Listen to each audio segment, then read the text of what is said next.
Savvy Business Radio, drawing out the best from our guests with our host, Christina Nitchman.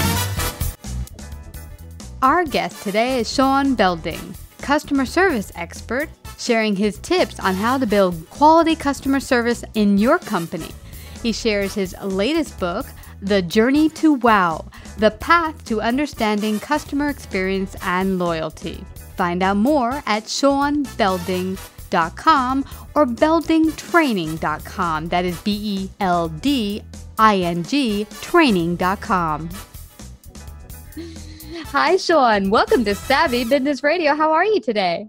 I'm fantastic, Christina. This is awesome. And thanks for inviting me. Oh, you betcha. This is the perfect time to have you on. You're going to talk about wowing your customers, quality customer care. You just wrote a new book called The Journey to Wow, which really talks about bringing the ultimate customer service, customer care to your customers, something that lacks in a lot of businesses today, whether you're super huge or just getting started. And we talked a little bit about some of those stories before we got started here.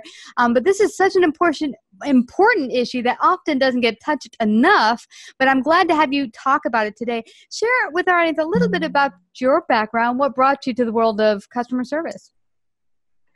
Well, I've been involved at some level, perhaps always, I guess, in my professional career with customers at different levels. I began back when I had a real job, 100 years ago. We worked in national and international advertising agencies, and I went from there into deciding I was going to get rich and famous and started my own retail chain of company of toy stores. And they stopped loving me in the early 90s.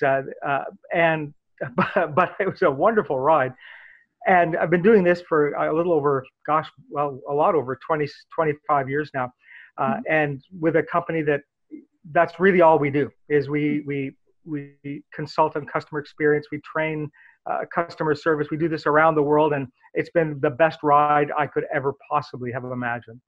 Wow. I can totally hear that. I can hear your passion about it. And it's interesting because I talk to a lot of people. I'm a consultant and I've gone into companies, and it's interesting. People have an idea of what they think is going on both with their employees and their customers. And I look at it from the internal issues going on. But they'll have a view, the owners, of what's going on. And then I'll come in, I'll hear or understand from the employees and the customers a totally different understanding of how they see the product, the service, or the company. So why do you think sometimes there's such a disparity between the owners and the customers, between each other and understanding each other? Boy, that's the million-dollar question, Christina, and it's fantastic. You remember the TV show? I think it's still on, Undercover Boss. Yeah. Well, there's a reason that there's a reason it resonates with people, is that because all of a sudden you have the boss of a company whose eyes open up during the show and seeing things that he or she had no clue was happening, and that's just a reality. One of the things is, why does the gap exist? And it does exist, and there's really nobody to blame. If you're the owner, or even a senior executive of a company, there's nobody to blame but you.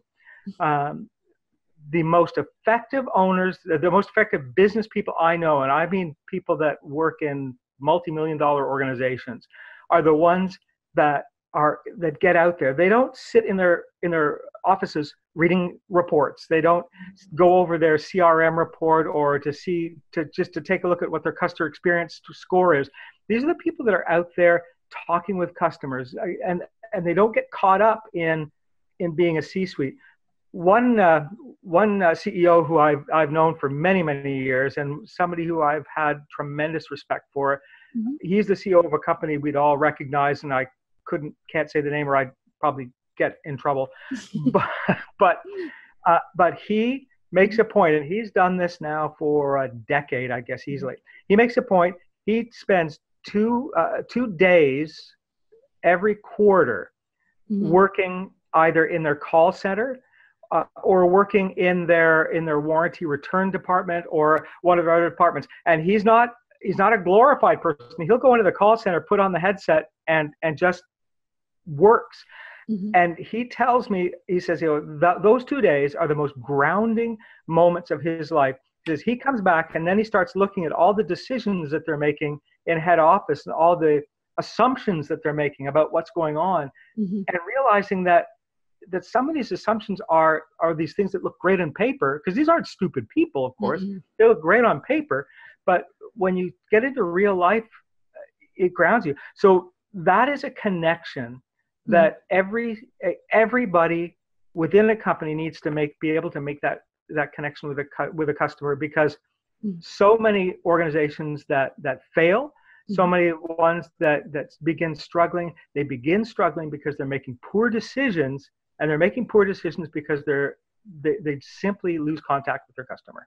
And also, how important is it also losing the contact with their employees and their workers? I think that plays a part in it, doesn't it? Because your employees are the one closest to your customers. And if you first don't have that first line of contact, you probably are losing contact with your customers as well. Man, that's the understatement of the century, isn't it? Yeah, you're so right.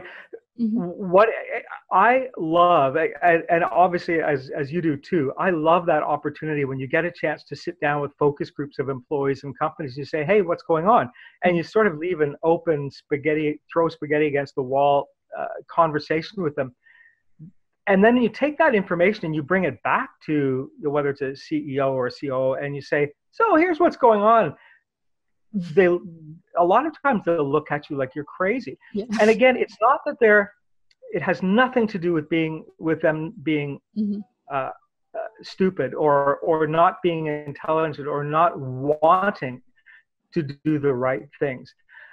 Really what it boils down to is that the larger a company gets, there's an inevitable gap that's going to happen. And in that gap, the communication level through the layers, when you get from, for example, if you go from front line to a line manager, to a regional manager, to a regional VP, to a VP, by the time it gets to the CEO, well, it doesn't. It never makes it there. And if it does make it there, it's so filtered and it's so homogenized that you're not getting anything remotely resembling the reality that's going on. Yeah.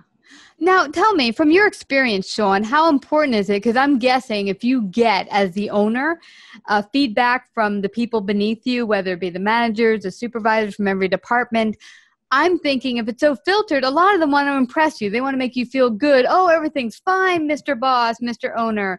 And so how important is it to find the people that will tell you the real truth of what's going on and not be scared to bring you the truth? Because I think that's the other problem. I think some businesses make it so that as a manager or supervisor, you don't feel comfortable telling the truth to the owner or, CFO. That's so true. That's so real. Now, to be fair to everybody, is the reality is that it's very unlikely you'll find somebody who's 100% comfortable telling you the truth, no matter how solid your relationship is, and particularly if it's the larger the company, the less frank somebody is going to be with you. And it just seems to be a reality of how the world is. The one thing, though, I'm not convinced that is. I think that's a reality, and I think it's something that we have to be aware of. I think the biggest danger, though, and one of the most insidious ones, is when people in a senior position shut themselves off, so you can't get hold of them. Just try to, if you have a bad experience with a company and it's a large company, you as a customer, and just say, you know what, this is something that the president needs to know about what's going on, because I'm pretty sure that this is not the way they want this company to work. Try to get hold of that person. Try to get through the walls. You can't. You'll get shunted off to their call center, to a chat bot, to anything else, and you can't do that. So what happens is you end up with people at senior positions that have either intentionally or not intentionally created such strong walls around them that the people that matter, whether it's an employee or whether it's a customer, can't tell them what's going on. And I see that over and over again. And it's funny. I mean, I've been going through that just in the last 2 days. Mm. with a company everybody would recognize it was a personal thing. And I got thinking, I know what this company stands for. I know what they're trying to achieve. Mm. This is not an experience that there's a chink in their armor. There's a chink in one of their touch points in the customer's journey. I'd really like to tell this person that. But the only person I can get hold of is the chat bot that operates on Twitter that takes the messages for me. And all I can think of is, man, you know what? Why should I care more about this company than they apparently care about me as a customer? Wow. You said something so important there, Shaun, and this brings home to me. There's a place nearby my house that I'd gone into a shop, and it's a small business, and I'd gotten some really shabby customer service from the people they hired behind the counter. And it happened. I'm a really easygoing type of person. So if it happened once, easy breezy, let it go. It happened 3 times. So by the 3rd time, I was like, okay, this is a problem. So I went to their Facebook page and I noted something in a direct message, got no response. And then I went online. They used to have a website taken down. I went to look online, Google, white pages to look for a phone number. Could not find a phone number. And then by that time I was like, I'm done. Never going back there again. And I haven't. It's been 3 years. Never touched it. But see, that is so sad because I'm pretty sure this is a very small business. Had I been able to reach the owner or someone pretty high level, that they would make sure to resolve that because they wouldn't want to know that the people they're putting out there and hiring are treating their customers shabbily. Absolutely. And how much money, you think about this. So there's a really interesting formula in the cost of a lost customer. When you take into account a customer's average lifetime value and you take into account word of mouth and those sorts of things. So how much did that cost that person? You say it's been 3 years. So how many people over 3 years did you tell about that experience? How many times did you go someplace else instead of there, like yourself?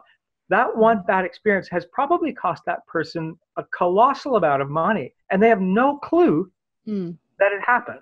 Yeah, that's scary. And I being a business owner and everyone else listening in here, we're hoping we haven't done that to someone, one of our clients. So that's a scary thing. I mean, I really try hard to have communications open, but I remember early on when I first started my business, I had a website. I was so broke. I had to build it myself and it was very limited. And I thought it was pretty darn good. It looked pretty. And someone said to me, I think 6 months in, I'm really frustrated because I had to go through your whole website to find a phone number. And after he told me that, I made sure to put it right on the front page. And I have a contact page that you can easily see it. But so far, I haven't had that complaint since then. But see, that's something to listen into. But we were talking before the interview that even super legacy places that we all know of by name are not immune to this type of thing, to losing customers or having customers be unhappy. Share, one of the legacies you spoke about. You said you had a good story to talk about. Well, sadly it's not a good story, but it's kind of a good story, if you know what I mean. It's the learning story. Yeah. Well, it is. It's Sears, and right now when you read you're reading some of the things about why Sears has went by the wayside, and there's all kinds of charts showing how Amazon's growth and Sears' decline sort of match each other. Truth is, Amazon had very little to do with the demise of Sears. It might have accelerated it a little bit, but here's the thing. See, I'm old enough. I hate to say this, but I remember my parents. I was a child of the 60s and the 70s, and my dad was a rabid, loyal Sears person, as was virtually everybody. He'd buy all of his craftsman tools, all everywhere and my mother would buy our furniture, our clothing, everything was Sears. It was the go-to place. Companies these days would kill for that level of loyalty.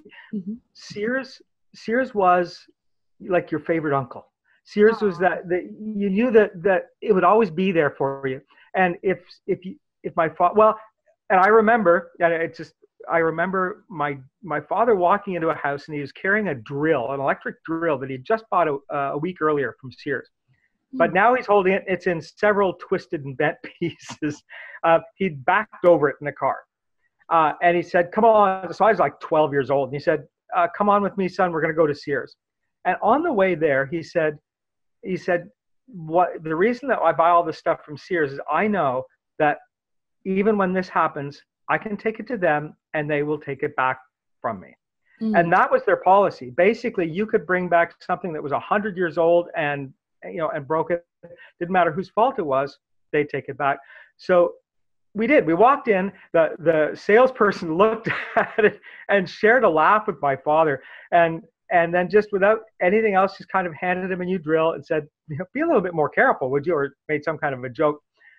And on the way back, my father said, so tell me, why would I shop anyplace else? Now, that was Sears. That they were part of the family, and you believed that. But now you fast forward, and if you want to trace back where Sears started, it's probably the late 1980s, early 1990s. And what was happening in the 80s was Walmart. So Walmart went from, in 12 years, I think, is 1987, Walmart grew to like 1,200 stores.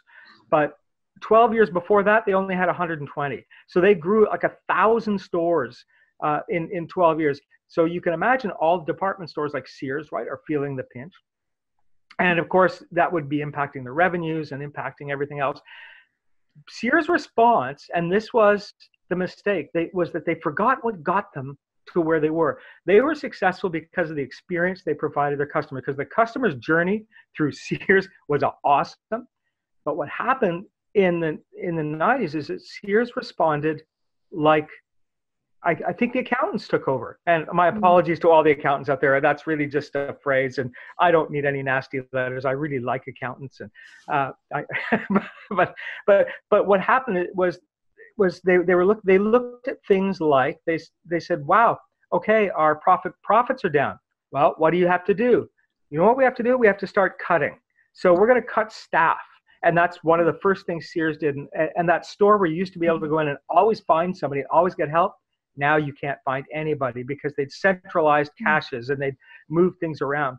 Their return policy, very quietly, Sears changed it. So these customers that had been loyal for so long would be taking things back, and it was, do you have a receipt? Was it longer than 2 weeks ago? Oh, did you do this yourself? Yeah, sucks to be you. And they probably didn't actually say that, but but so what happened was Sears all of a sudden said, okay, we're not going to be the good neighbor anymore. Now you're just a customer, and we're going to be like every other retailer out there. So without anything to distinguish themselves from all the other retailers, which they had that loyalty, then what do you compete on? You have to compete on price, and you have Walmart that is chewing up that part of the market. So it wasn't that long afterwards. In fact, it was 1988, I believe, that all of a sudden Walmart surpassed Sears as the number one department store to shop. And it went downhill from there. And if you look at Sears' timeline from that point of view, where they're starting to try to sell off assets, they're trying to struggle.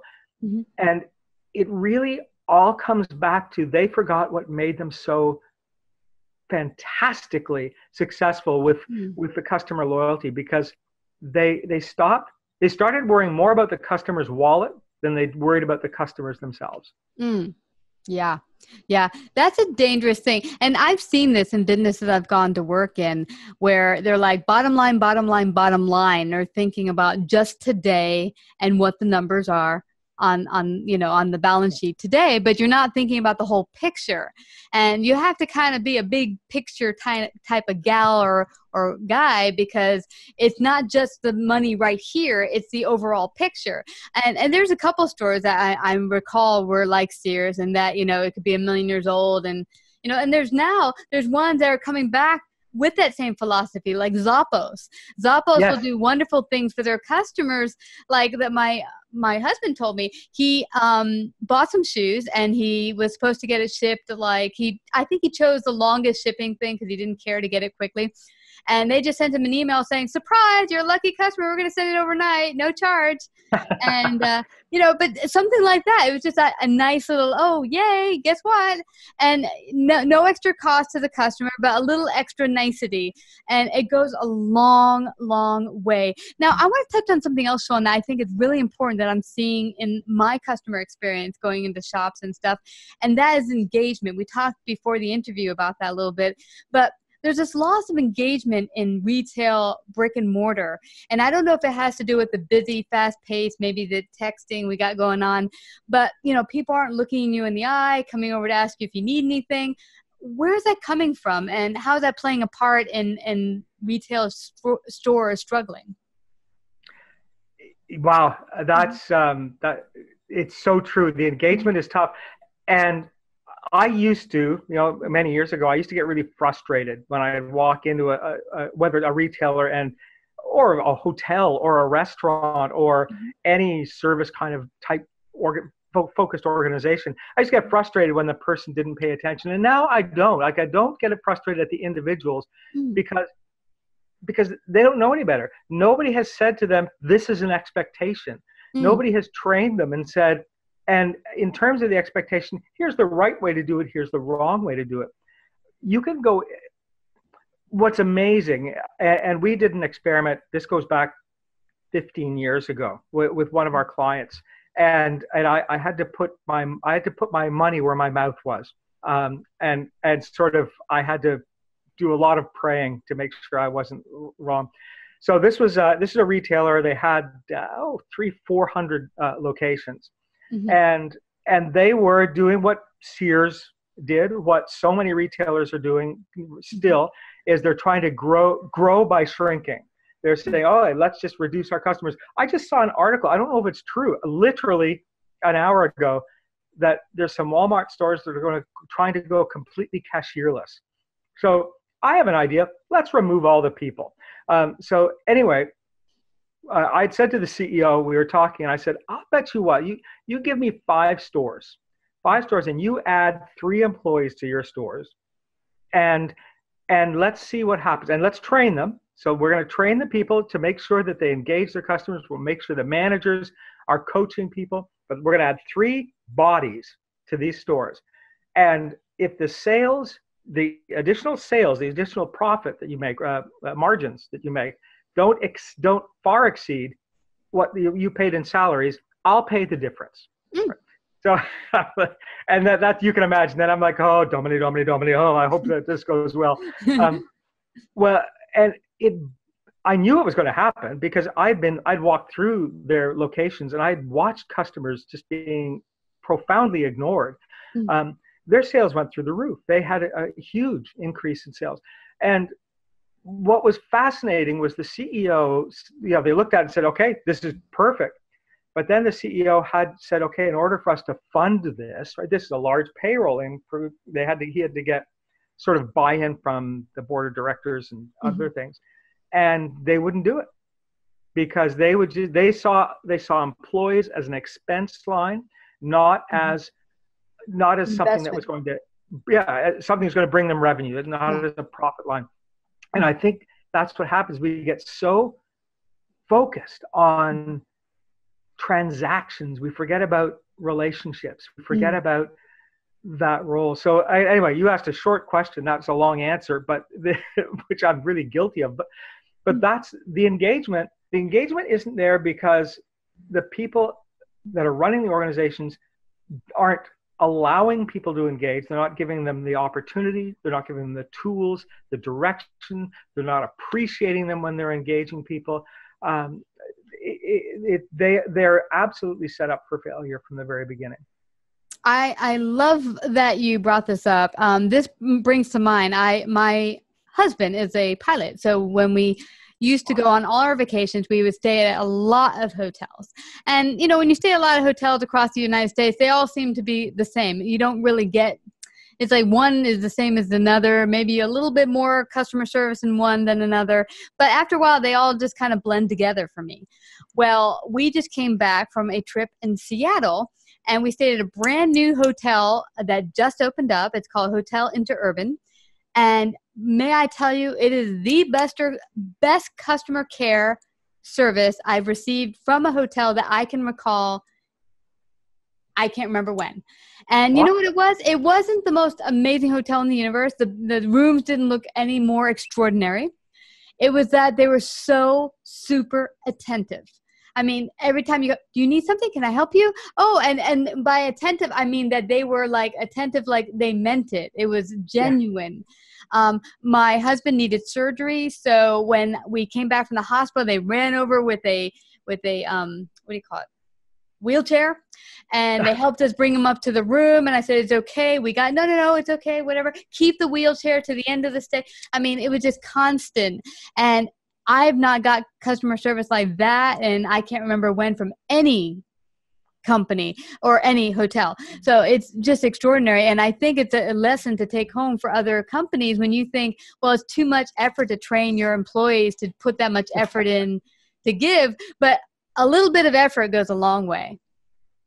What a did you say it's called the Interurban? Yes. Hotel Interurban. Amazing. I'll have to check that out next time I'm there, because that's what a great, and you, when you were describing that experience, it made me think, I mean, a lot of people try to overcomplicate customer service. I think a lot of people try to make it sound more complex. It isn't easy, and people that believe it's common sense or simple, I think, are wrong. But it all boils down to if it boils down to one thing. If somebody walks away from you believing that you genuinely care about them, they will say they had a good customer experience. They walk away from you saying you just didn't give a hoot, they'll say they had a bad experience. And the same thing with a phone call. The same thing with a manufacturer when you're trying to talk to a manufacturer.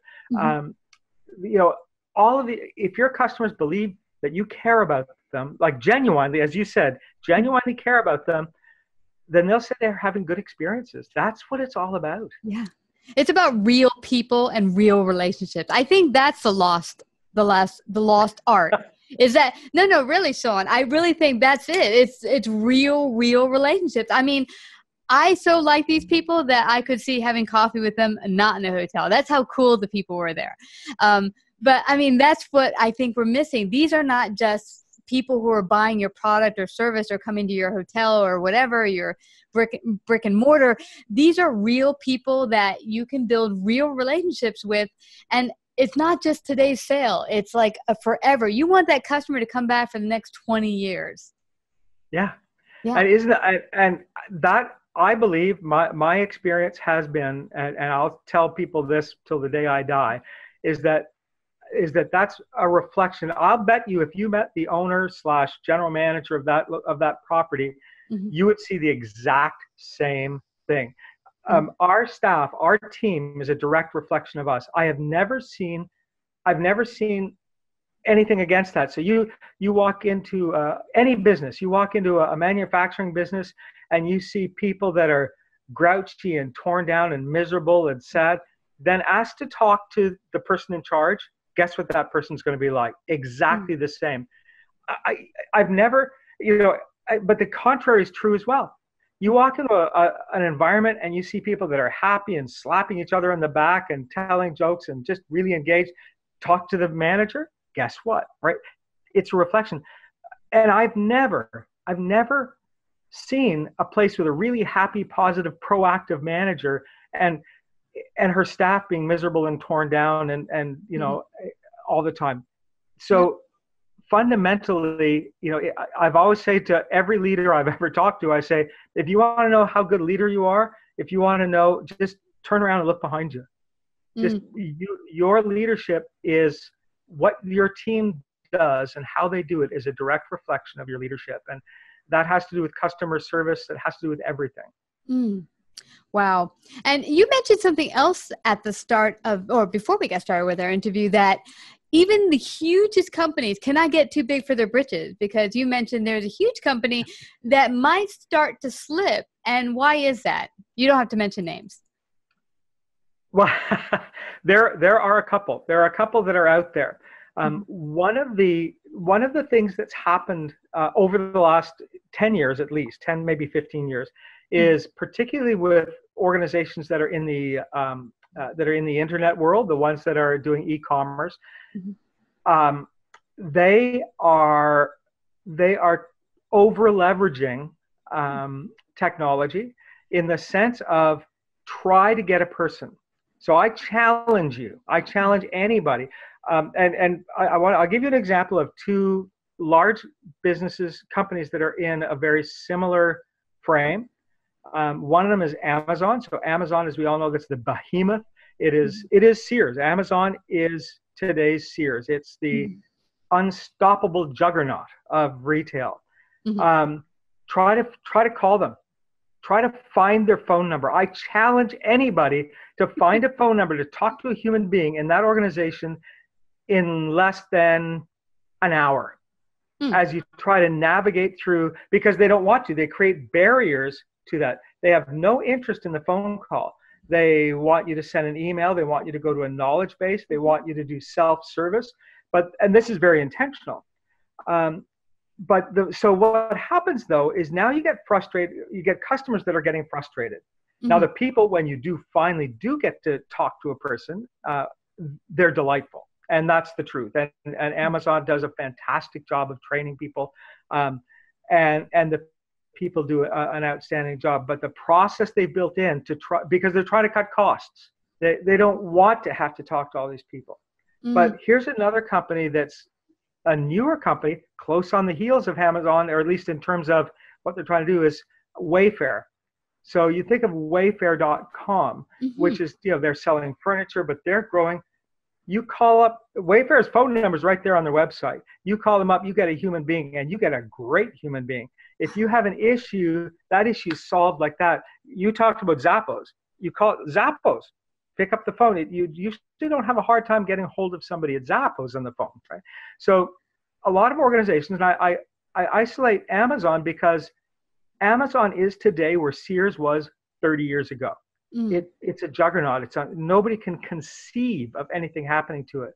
But Sears started with that little bit of, for lack of a better word, it was arrogance. It's like, well, we do business this way, and if you're our customer, you have to follow us. They stopped being responsive. But the other things are social media companies. Companies like LinkedIn, companies like Twitter or Facebook, try to pick up the phone and call someone and say, "Oops, I'm having a challenge." I tried. No, you can't. You can't. And I believe that in the world of e-commerce, whether it's a social media company or any other e-commerce, the company that first starts to engage real live customer experience with human-to-human experience, I believe the one that starts doing that is going to be the one that's going to be ultimately successful. Wow. This is, I love that we went here because it's so true. I work with a lot of companies and I go in and see helping them clear up their AR. And what I've noticed is how many times have I picked up the phone, and it doesn't even have to be a retail store. It can be B2B. There's so many companies that make it on purpose. No phone number. No phone number. Yeah. And I'm like, oh my gosh, I want to talk to a human being. And it would solve so many problems so much quicker. And for instance, I will not tell the name of the company, but there was an issue I was having and I was helping a client of mine try to fix. And they refused to talk to me on a phone, so that we were doing text messages. And I think we did like 20 text messages on an issue, and I was going back and forth, no, and da-da-da-da. And finally, I was just so frustrated. I was like calling a million different phone numbers, and I bounced around, somehow got a hold of someone, but I got their voicemail. And I think they put it on Do Not Disturb, so it went straight to their voicemail like immediately. It didn't even ring. And so I thought, well, that's weird. Went straight to voicemail. So then I called back again and went straight to voicemail. I called back again, went straight to voicemail. By the third time, she picked up and she's like, why do you keep calling? If I didn't pick up, that means I don't want to talk to you. And she's like, who calls back 3 times in a row? I'm like, someone that needs to reach you. And she was livid at me. And his customers, they're so annoying, aren't they? Aren't they? I should just go away and take my business elsewhere. But I found it so interesting that she was so angry about that. And it was the fact that I'm used to doing it through text. It's more simple for me. We're just going to do it that way. But I'm thinking to myself, we're doing 20 texts here. It's been about 2 hours with this problem and we're not solving it. I'm thinking 2 minutes on the phone, we can come to a simple solution, set up the proper meeting with the proper people and get it done. But they didn't want to do it. And now she wasn't super high level, but I'm just saying this is a problem that is running through a lot of companies that, this is how we communicate. This is how we, like you said with Sears, this is how we do things. You come along for the ride or, you just don't ride with us. And you're so right. That thing about pick up the phone, you can resolve it in like a minute and a half. I won't mention the company, but I'm up to about 25 or 30 tweet, like on Twitter now. We're on direct message going back and forth, and I'm ending almost every one now with, hey, can I just talk to somebody? Because I know that if I got on the phone, this thing would be resolved in about 3 minutes at most. Mm-hmm. But but those are the things we talk about. Customer service, customer experience. So customer service is the people part. The experience also includes your processes and your policies and your practices. Yeah. A customer experience, all of these touch points matter. And, you can have the best product, you can have the best prices, you can even have the nicest human beings that are there.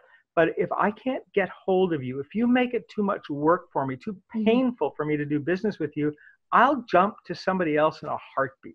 Yeah. Yeah. And that's the thing with today. There's so many businesses that compete with each other, which makes it awesome for customers and also for businesses. But also that means you just really have to be on your A game. And I understand, someone has said, well, my way to communicate, I just like texting or I just like this. I get that, but you're not the customer.